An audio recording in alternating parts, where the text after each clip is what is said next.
Bismillahirrahmanirrahim. Alhamdulillah wassalatu wassalamu ala sayyidina Rasulillah sayyidina wa maulana Muhammad ibn Abdullah wa ala alihi wa ashabihi wa man walah. Subhanaka la ilma lana illa ma 'allamtana innaka antal alimul hakim. Rabbi shrah li sadri wa yassir li amri wahlul 'uqdatam min lisani yafqahu qawli. Rabbi zidna ilman warzuqna fahman wa atina hikman bi rahmatika ya akramal akramin wa ya arhamar rahimin. Amma ba'd.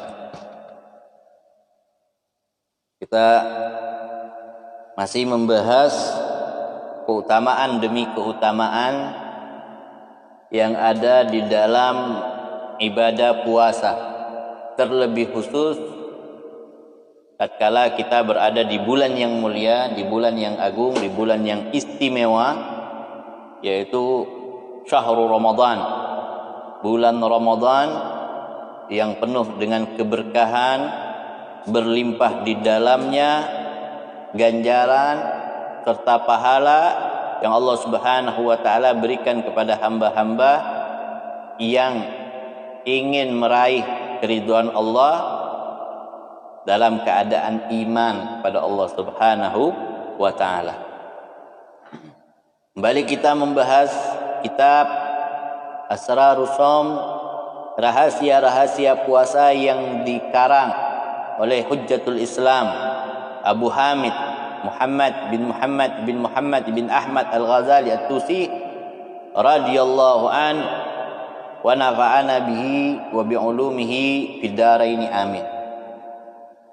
Ila angal, sampai kepada pembahasan penjelasan daripada beliau Hujjatul Islam Al-Imam Al-Ghazali, wa jadirun bi an yakuna kadzalik lianna sauma innama kana lahu wa musharrafan binisbati ilaihi wa in kanatil ibadatu kulluha lahu kama syaraful baitu binisbati ila nafsihi wal ardu kulluha lahu.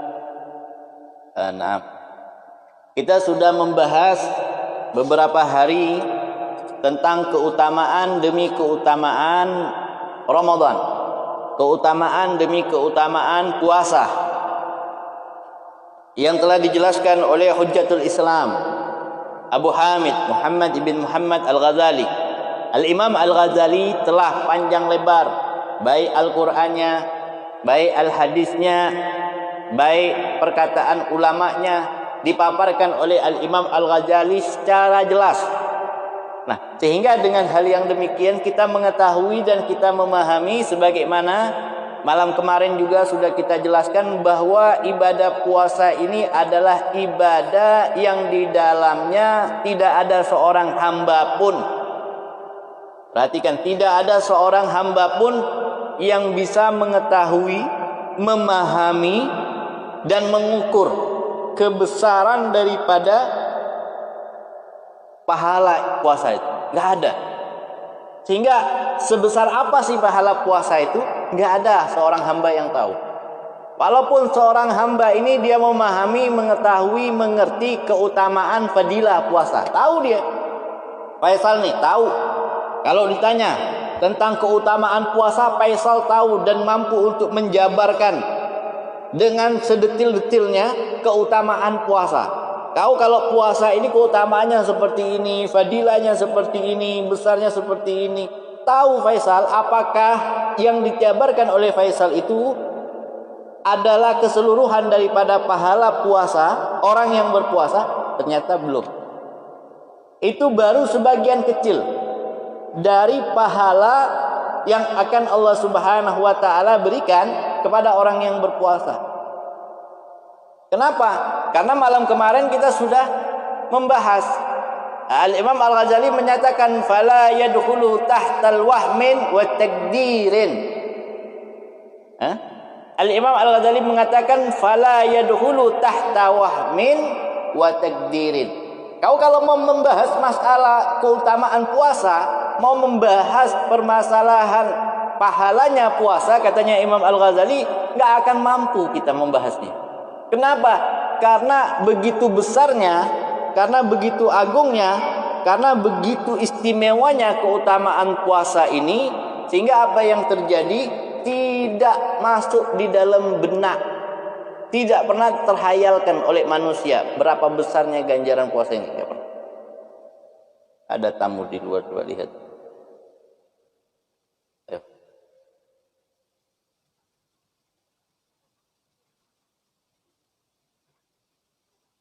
Sehingga apa yang terjadi? Ganjaran pahala puasa ini tidak pernah terbayangkan oleh benak pikiran manusia. Nggak ada di dalam akal pikiran manusia betapa besarnya, seperti surga.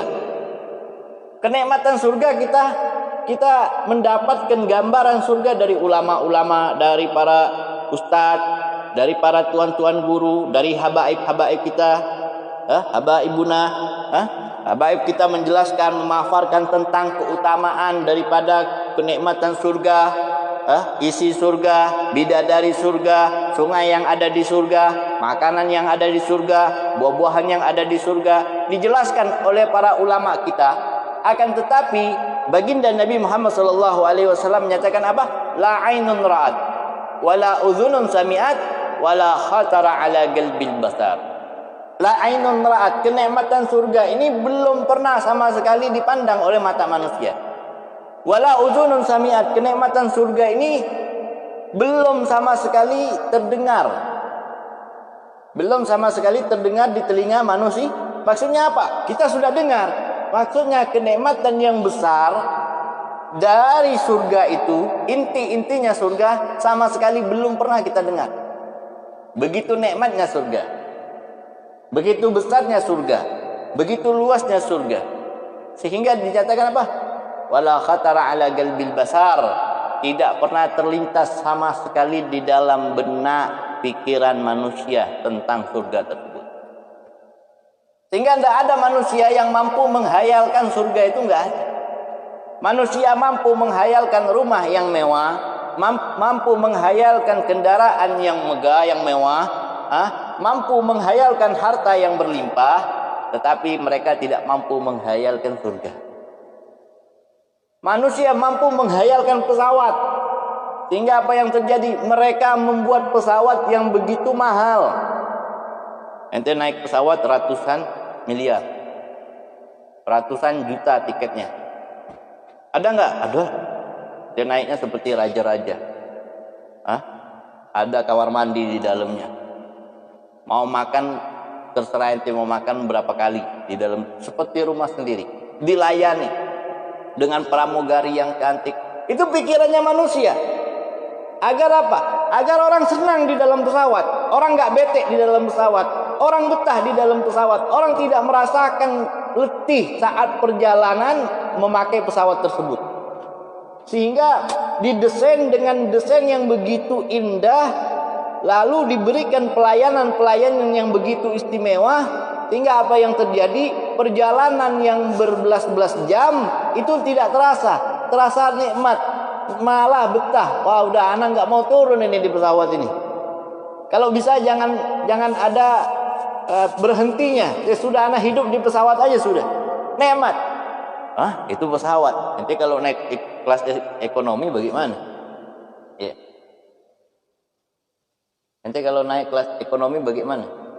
Oh, nikmat. Naik kelas ekonomi. Apa kalau naik kelas bisnis? Kalau naik kelas ekonomi azab. Ya.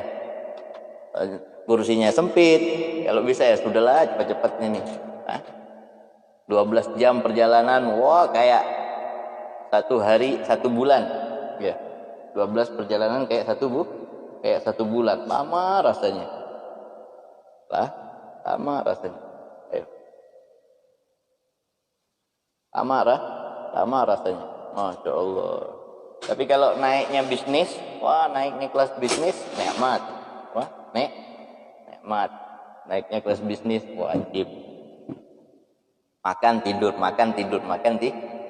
Manusia bisa menghayalkan itu, bisa menciptakan itu, bisa. Tapi apakah manusia bisa menghayalkan surga? Enggak bisa.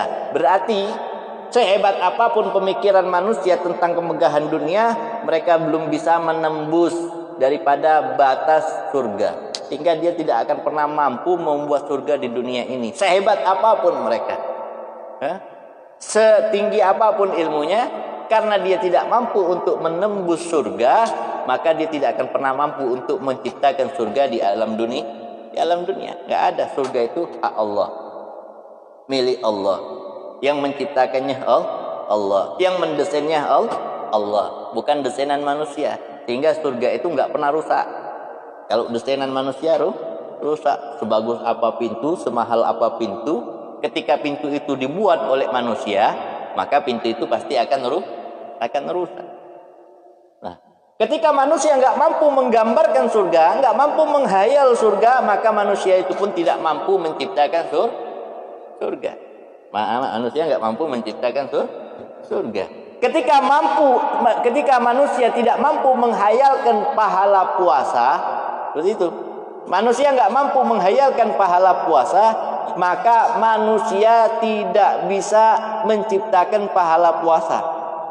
Sehingga apa yang harus dilakukan oleh manusia? Cukup menjalankan perintah Allah agar mendapatkan pahala yang telah Allah janjikan.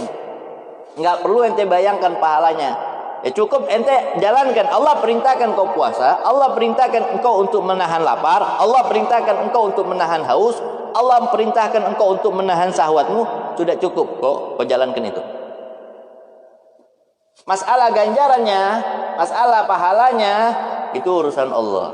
Maka Allah katakan itu urusanku, katanya Allah.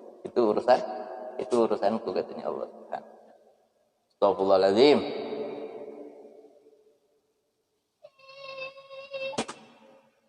Bawa kasih jali.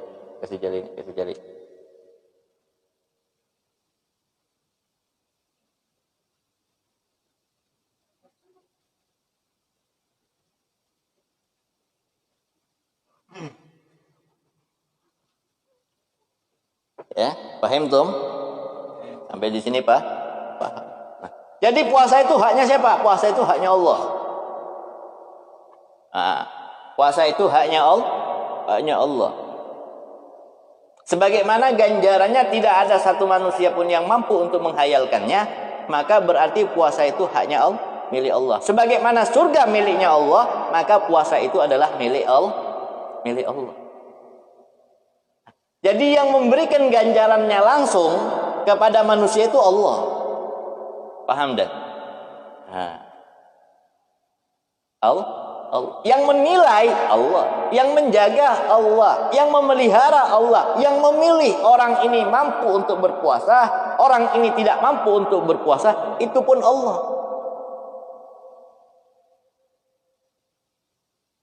Yang memilih orang ini hatinya takluk, hatinya senang dengan puasa, dan memilih orang yang hatinya tidak senang dengan puasa, itu pun Allah. Dengan berbagai macam sebab nanti orang ini akan meninggalkan puasa. Jadi jangan heran ada orang yang berpuasanya hanya hari pertama, hari kedua, hari ketiga. Hari keempat sampai akhir daripada penghujung puasa, dia tinggalkan puasa.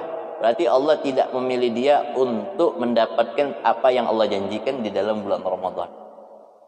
Selesai. Tugasnya kita apa? Doakan dia, mudah-mudahan dapat hidayah. Semoga dia dapat hidayah. Nah, oleh karenanya Al-Imam Al-Ghazali di sini menyatakan apa? Wajadirun bi ayyakuna kadzalik, wajadirun bi ayyakuna kadzalik. Sudah pantas jikalau seandainya puasa itu dinisbatkan kepada Allah Subhanahu wa taala, disandarkan kepada Allah. Wajadirun katanya. Wajadirun katanya Imam Al-Ghazali. Udah pantas.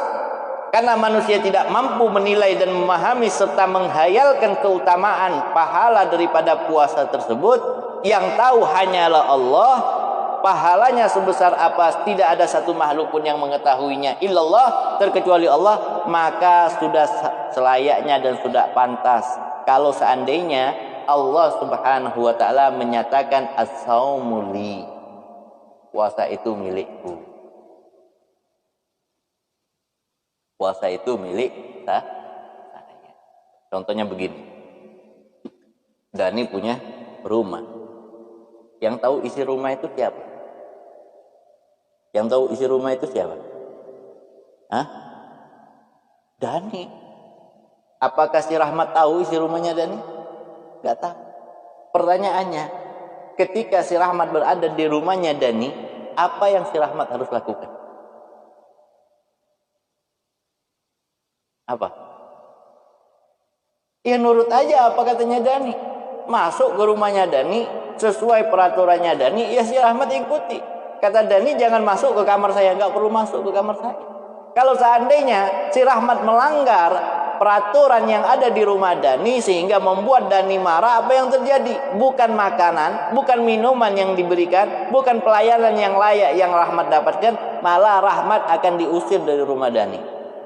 Kenapa? Oh, kurang ajar itu. Rumah mana? Tatkala si Rahmat memasrahkan dirinya kepada Dani, tatkala disuruh, ya sudah kau duduknya di ruang tamu, karena kau tamu saya. Biar urusan saya mau ngasih kamu apa, itu urusan saya, itu hak saya. Karena ini rumah saya, ini hak saya ini. Paham nggak? Ini hak saya, terserah saya. Tapi pasti nggak dijamu. Oh, ya pasti dijamu.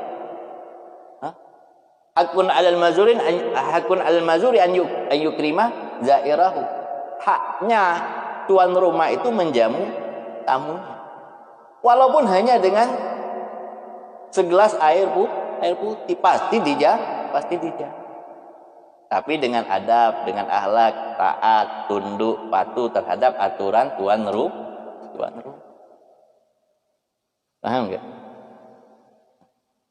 Kenapa Dani menyatakan demikian? Ini rumah saya. Karena Dani yang mengatur tamu yang datang ke rumahnya, dia mau suguhkan apa, dia mau kasih apa, dia mau sajikan apa, itu haknya Dani, bukan haknya si Rahmat. Rahmat ini hanya tamu. Paham nggak?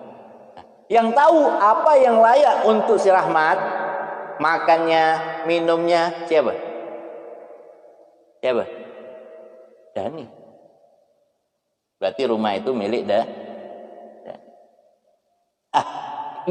Seperti inilah gambaran puasa. Kira-kira paham enggak? Paham enggak ente orang? Begitu. Seperti inilah gambaran puasa di sisi Allah Subhanahu wa taala. Maka Allah mengatakan apa? As-shaum li. Puasa ini urusan aku, milikku. Hakku, aku yang tahu, aku yang akan memberikan pahala ganjarannya kepada orang yang berpuasa. Maka katanya Imam Al-Ghazali mengatakan apa? Wajadiru bi an yakuna kadzalik li anna shauma innama kana lahu. Ya. Li anna dikarenakan sesungguhnya puasa tersebut innama kana lahu. Sesungguhnya puasa itu layak disandarkan kepada Allah. Kenapa kok layak disandarkan kepada Allah? Karena tidak ada satu makhluk pun yang mengetahui balasan puasa. Ya. Wa musyarrafan binisbati ilaih. Dan diagungkannya, dimuliakannya puasa ini, dengan cara apa? Dengan cara puasa ini disandarkan kepada Allah. Jadi mulia puasa ini, itu kuncinya di kamar, biar aja. Jadi mulia puasa ini sebab apa? Sebab disandarkan kepada Allah. Mulianya puasa, ya. Kenapa? Kok puasa ini mulia? Karena puasa itu langsung disandarkan kepada Allah. Wa in kanatil ibadatu kulluha lahu. Walaupun semua ibadah itu disandarkannya kepada Allah. Ya. Nanti ada alasan. Imam Al-Ghazali akan memberikan alasan agar kita mengerti, agar kita paham apa sih sebabnya sampai ibadah-ibadah yang lain itu di bawah daripada ibadah puasa. ibadah puasa ini lebih mulia, lebih agung, lebih istimewa dari ibadah-ibadah yang lain. Apa sih sebabnya? Dijelaskan nanti sama Imam Al-Ghazali. Dijelaskan nanti sama Imam Al-Ghazali. Dijelaskan terperinci Al-Imam Al-Ghazali menjelaskan kepada kita. Kenapa kok ya ibadah puasa? Padahal semua ibadah ya milik Allah. Semua ibadah milik Allah. Milik Allah. Salat milik Allah. Zakat milik Allah. Haji milik Allah. Sedekah milik Allah. Semua ibadah yang ada di alam dunia ini milik Allah. Wa in kanatil, walaupun seluruh ibadah itu, wa in kanatil ibadah kulluha, semuanya ibadah itu lahu, milik Allah Subhanahu wa taala. Milik Allah Subhanahu wa taala. Tapi Allah musyarrafan. Allah muliakan. Allah agungkan ini. Allah istimewakan ini. Puasa. Apa sebabnya? Sampai beliau mencontohkan apa? Kama syarafal bait. Kama syarafal baitu binisbati ila nafsihi wal ardu kulluha lahu. Imam Al-Ghazali memberi contoh. Contohnya begini katanya Imam Al-Ghazali. Semua ibadah ini milik Allah. Tapi bedanya puasa itu dinisbatkan kepada Allah. Ibadah puasa ini menjadi mulia karena dia dinisbatkan kepada Allah. As-saumli. Ada kalimat as-saumli. Puasa itu milikku. Ini Allah menisbatkan puasa itu haknya Allah. Enggak ada as-salatu li. Salat itu milikku, enggak ada. Belum. Ya. Tapi puasa jelas Allah mengatakan as-saumli. Puasa itu milik saya. Puasa itu hak saya. Puasa itu urusan saya. Katanya Allah Subhanahu wa taala. As-saum. Ibadah yang lain belum ada. Sama. Contohnya begini katanya Imam Al-Ghazali. Kama syarufal bait. Seperti Allah Subhanahu wa taala memuliakan bait, yaitu Ka'bah, Baitullah. Kenapa kok Baitullah ini, Mekah ini lebih mulia, lebih agung, lebih istimewa dibandingkan dengan negara-negara lain atau daerah-daerah lain atau bumi-bumi lain? Bahkan tanahnya lebih mulia daripada tanah yang lain. Kenapa? Karena ada penisbatan kepada Allah. Jadi mulianya suatu daerah itu tergantung dinisbatkan kepada siapa. Paham gak? Ulama itu mulia karena ada nisbatnya ilim. Warisul anbiya. Al-anbiya la yuwarisul dinar wala dirhaman. Para nabi enggak mewariskan dirham, enggak mewariskan dinar. Walakin yuwarisul ilm, akan tetapi mewariskan ilmu. Dia ini orangnya dari keluarga yang enggak mulia.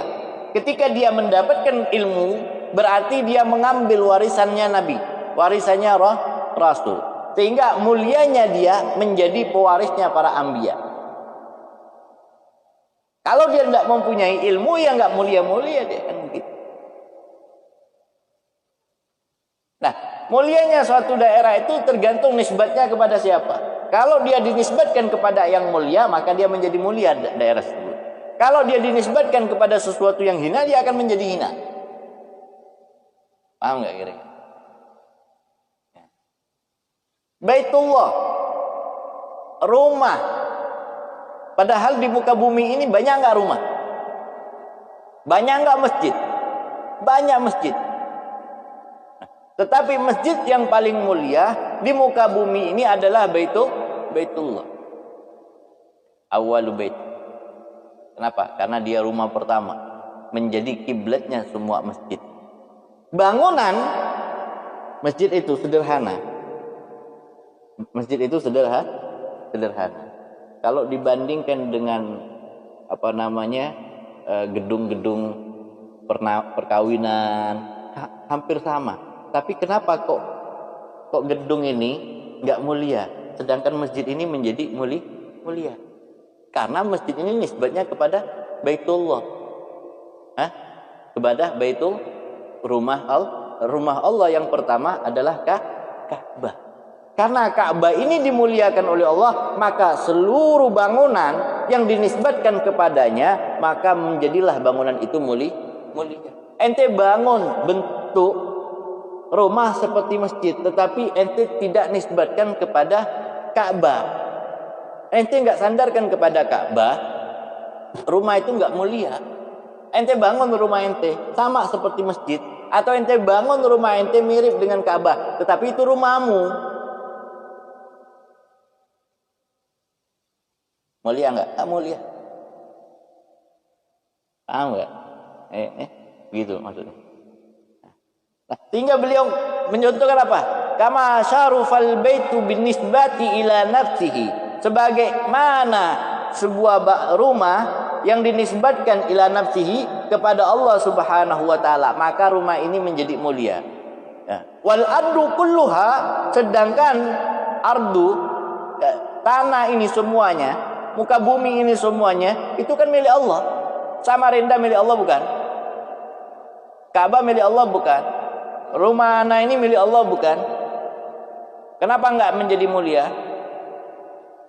Karena tidak dinisbatkan kepada rumah yang termulia di muka bumi, yaitu Ka'bah.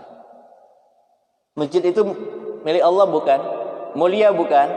Bagusan masjid apa bagusan rumah anak? Kalau secara bangunan bagusannya masih bagusan ini. Masjidnya teropos, catnya luntur apa? Tapi dia mulia. Kenapa? Karena dinisbatkan ke Baitullah.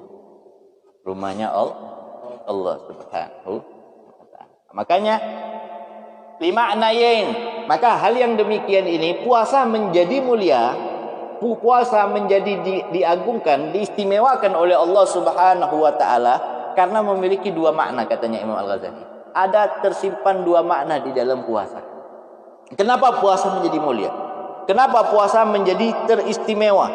Dimuliakan oleh Allah Subhanahu wa taala, diberikan ganjaran yang berlipat-lipat ganda.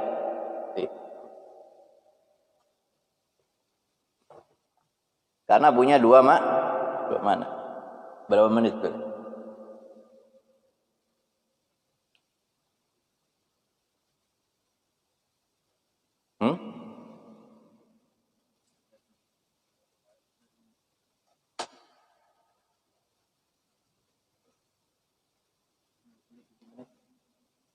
Saya agak panjang sedikit, nggak apa-apa ya.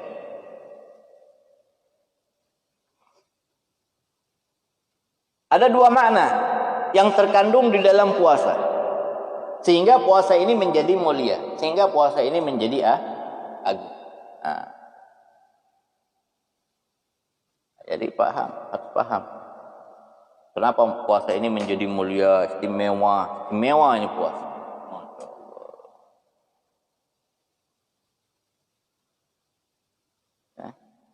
Puasa itu menjadi mulia, puasa menjadi istimewa. Limaknayain, karena adanya dua makna. Yang pertama, ahaduhuma, salah satu di antara dua makna tersebut ialah anna sauma kafun wa tarkun.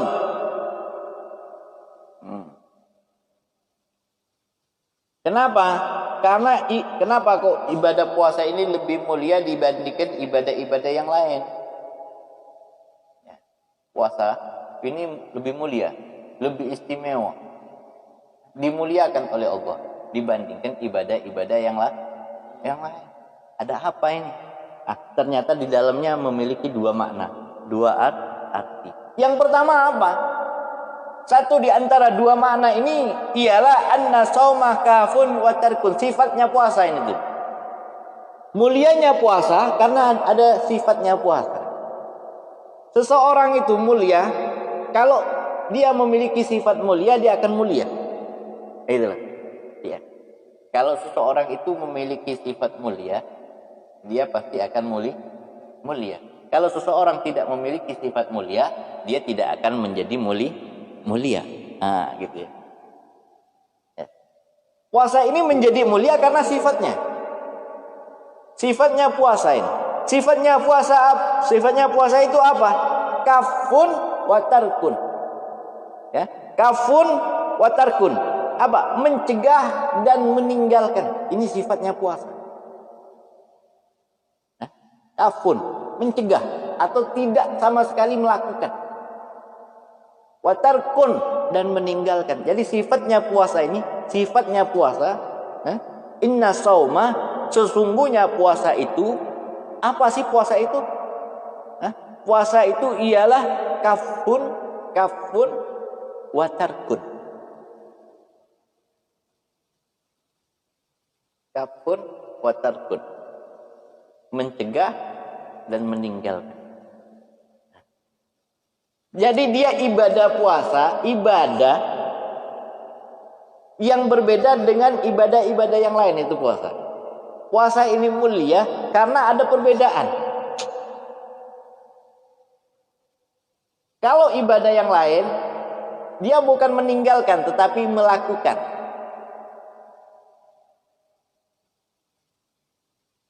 Ya. Ibadah yang lain itu mengerjakan, bukan meninggalkan.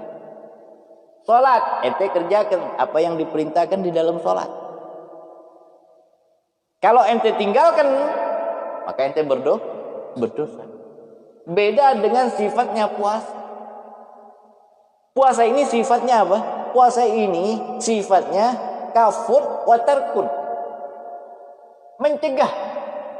Ada pencegahan. Ada peninggalan, meninggalkan, mencegah dan meninggalkan. Ya. Kalau ente ninggalin sholat dosa enggak? Contoh, ente sholat, ninggalin Fatihah, sah enggak sholatnya? Enggak sah. Ente sholat, ninggalin ruku, sah enggak? Enggak sah. Ente sholat, ninggalin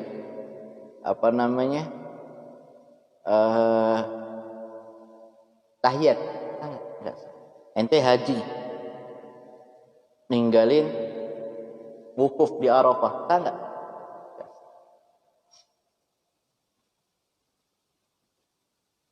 Enggak sah. Tidak sah. Tapi puasa enggak, beda. Puasa harus ente melakukan sesuatu yang mana sesuatu ini harus kau tinggalkan. Sesuatu ini harus kau cegah. Nah, kan gitu. Nah, beda dia. Ibadahnya beda sendiri. Beda dengan ibadah-ibadah yang lain. Kalau ibadah yang lain melakukan, ya. Kalau ibadah puasa ini mencegah dan meninggalkan. Nah, kalau demikian, berarti kan ada sesuatu yang ente cegah dari diri ente. Lalu ada sesuatu yang harus ente tinggalkan. Ya. Beda antara mencegah dan meninggalkan. Makanya Al-Imam Al-Ghazali beliau mengatakan apa? Mencegah kafun wa tarkun. Mencegah dan meninggalkan. Kalau mencegah dirimu dari makan, berarti ada batasannya. Ada batasan. Sementara waktu ente cegah diri ente untuk tidak keluar rumah, lockdown. Tetap dengan batasan yang tertentu. Ketika batasan itu sudah selesai, maka ente boleh keluar. Ya enggak? Betul enggak? Berarti kan itu ada batasan. Tapi kalau tarku meninggalkan, berarti ente nggak bakalan ngambil lagi, nggak bakalan kembali lagi, dan tidak membutuhkan apa yang ente tinggalin lagi tuh. Udah ente tinggalin aja sudah, ya kan?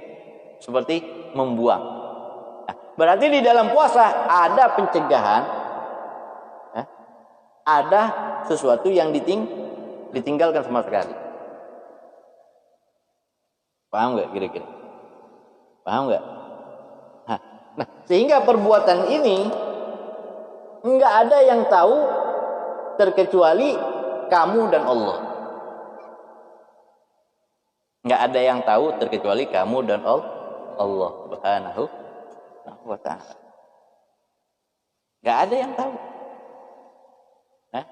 Nah, sehingga Al-Imam Al-Ghazali mengatakan apa? Wa huwa fi nafsihi syirrun.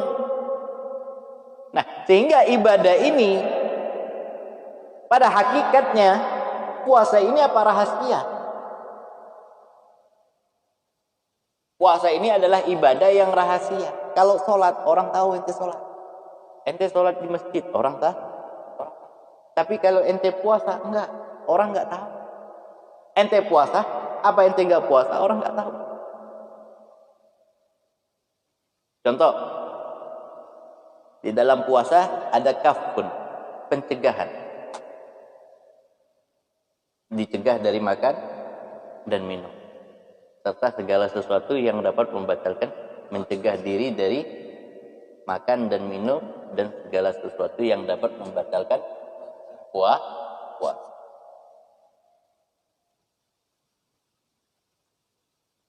Tiba-tiba si Faisal minum siang hari, sembunyi-sembunyi, ketemu sama anak, pura-pura dia lemah, pura-pura dia haus. Nggak ada tanda-tanda kalau dia habis minum. Kira-kira anak tahu nggak dia puasa apa enggak? Hah? Tahu nggak? Enggak. Itu yang namanya rahasia. Itu yang namanya. Saat sholat, oh anak bisa tahu. Faisal ini tanda tanya dari wudhu. Ya kan? Wajahnya kalau sudah agak segar, ada bekas-bekas air. Kalau dia pakai baju, oh mungkin bisa jadi ini habis wudhu nih. Ini habis wudhu, habis sholat. Jadi kira-kiranya tuh bisa. Kalau puasa nggak bisa dikira-kira. Oh ini lihat Dani nih. Datang siang-siang, mukanya lemes gitu. Padahal di belakang anak dia ke warteg makan tandanya. Bisa aja, ya kan? Ada nggak tanda-tanda? Oh nggak ada. Oh ini mungkin mau tanda-tandanya aja, mau ngira-ngira nggak bisa. Mau mengira-ngira aja nggak bisa. Nanti Ramadan kan kita tahu, oh Ramadan datang, Ramadan puasa, wajar, ya kan? Oh bulan puasa. Tapi kalau puasa sunnah, kita tahu orang ini puasa sunnah enggak, kita tanya dulu. Saat hari Senin, si Rahmat datang ke sini, apakah kita suguhkan air? Nanti dulu kalau si Rahmat ini ahli ibadah, dia datang ke rumah, kita tanya dulu, Rahmat, ente puasa enggak Rahmat? Oh enggak Bib, anak enggak puasa. Ya sudah kasih kopi. Kalau dia puasa, ya sudah kita hargai dia puasa. Kan gitu. Enggak tahu kalau enggak kita tanya. Maka puasa itu sir, rahasia, ibadahnya rahasia. Orang nggak bisa tahu, orang nggak bisa prediksi.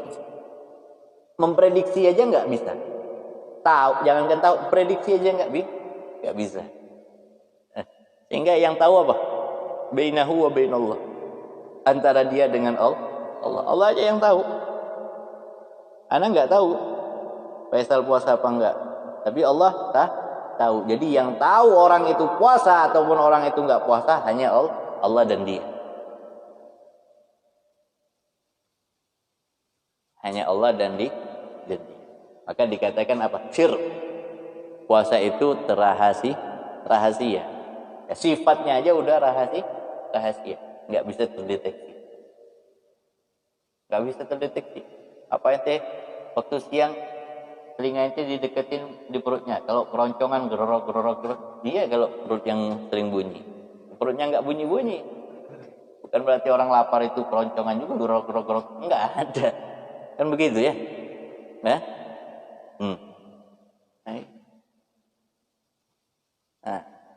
Sehingga di sini dijelaskan apa? Laisa fihi amalun yusahid.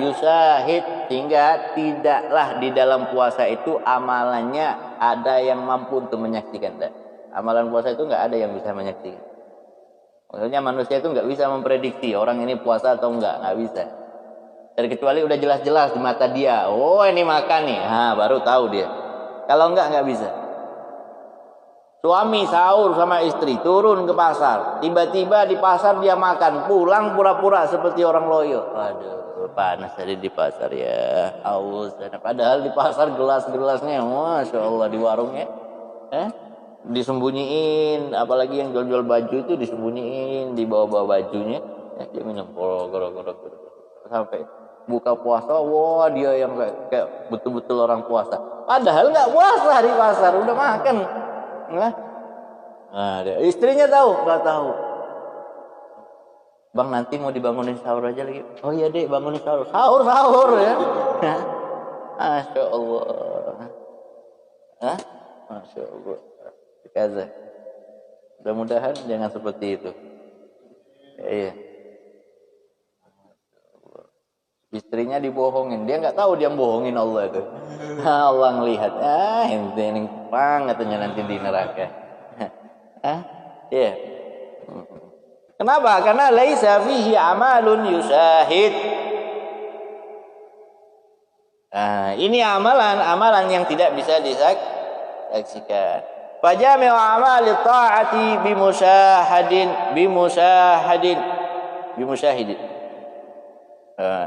Minal khalqi wa mar'an.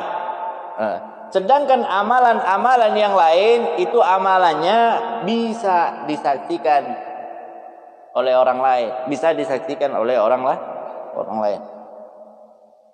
Disaksikan oleh Allah, juga disaksikan oleh manusia. Minal khalq.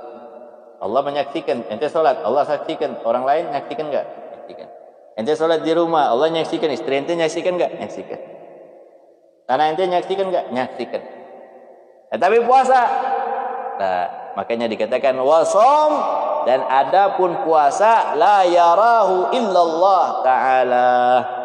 Adapun puasa dan sedangkan puasa tidak ada yang mengetahuinya terkecuali Allah. Fa innahu amalun fil batin, karena sesungguhnya puasa ini adalah amalan yang berada di dalam batinnya manusia. Kejujuran, batin itu berkaitannya dengan kejujuran. Jujurannya kepada siapa? Kepada Allah. Kalau Allah aja udah didustain, bagaimana lagi orang lain? Allah aja udah didustain sama dia. Dia kirain mendustakan istrinya. Enggak, ente dustain Allah. Ente berpuasa, ente tidak buka, ente batalkan puasa ente, itu seolah-olah ente itu berdusta kepada Allah. Seolah-olah ente itu nganggap Allah itu enggak melihat kamu. Istrimu betul enggak melihatmu, tapi enggak. Puasa ini Allah nyaksikan. Sampai dikatakan apa? Wasaum, adapun puasa la yarahu illallah. La yarahu illallah. Enggak ada yang menyaksikannya terkecuali Allah. Berarti ketika ente berdusta kepada istrimu atau berdusta kepada suamimu, seolah-olah kamu ini menganggap Allah itu tidak menyaksikan kamu. Parah nggak nih? Parah nggak? Parah banget ya. Parah banget. Kef ente mendustakan Allah, dosa besar. Makanya orang yang meninggalkan puasa itu minal kabair, daripada dosa-dosa besar. Daripada dosa-dosa besar. Enggak. Ente puasa 1 tahun untuk taubat. Sampai kafaratnya itu apa? 1 hari puasa, ninggalin puasa tanpa sebab, itu kafaratnya setahun ente puasa. Dan harus bertobat kepada Allah Subhanahu wa ta'ala. Kan sembarangan. Ente udah menganggap Allah tidak menyaksikan kamu. Ente menipu Allah, Allah ditipu sama dia. Allah ditipu. Maka dikata apa? Fa innahu amalun fil batin. Bisabri mujarrad. Fa innahu amalun fil batin, sesungguhnya puasa itu adalah amalan yang ada di dalam batinnya manusia. Yang mana amalan ibadah puasa ini menuntut kita semata-mata untuk betul-betul mengamalkan sifat sabar. Semata-mata menuntut kita untuk menjadi orang yang sabar. Sabar kamu. Sehingga dengan hal yang demikian inilah puasa ini menjadi mulia. Puasa ini menjadi agung. Puasa ini menjadi istimewa di sisi Allah. Jadi layak puasa itu dinisbatkan kepada Allah. Kenapa? Karena la yarahu illau, tidak menyaksikannya terkecuali Allah. Yang tadi itu sudah nak kasih tahu. Ada istri dusta sama suami, suami enggak tahu. Suami dusta sama istri, istri enggak tahu. Tapi Allah yang menyaksikan. Allah yang menyaksikan. Ente puasa, ente enggak puasa disaksikan oleh Allah. Sehingga layak puasa ini dinisbatkan kepada Allah Subhanahu wa taala.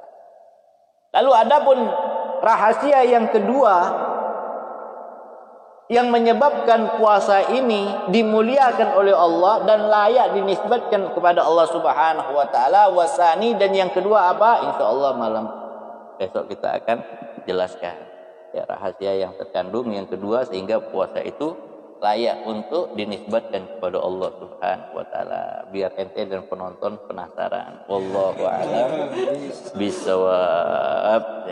Mudah-mudahan kita diberikan kemuliaan, keagungan, keistimewaan oleh Allah Subhanahu wa taala dan menjadi shaimin, shaimat, shadiqin, shadiqat. Mudah-mudahan Allah Subhanahu wa taala berikan kepada kita jazaa'an bighairi hisab, ganjaran pahala yang tidak dapat dikira-kira dari sisi Allah Subhanahu wa taala.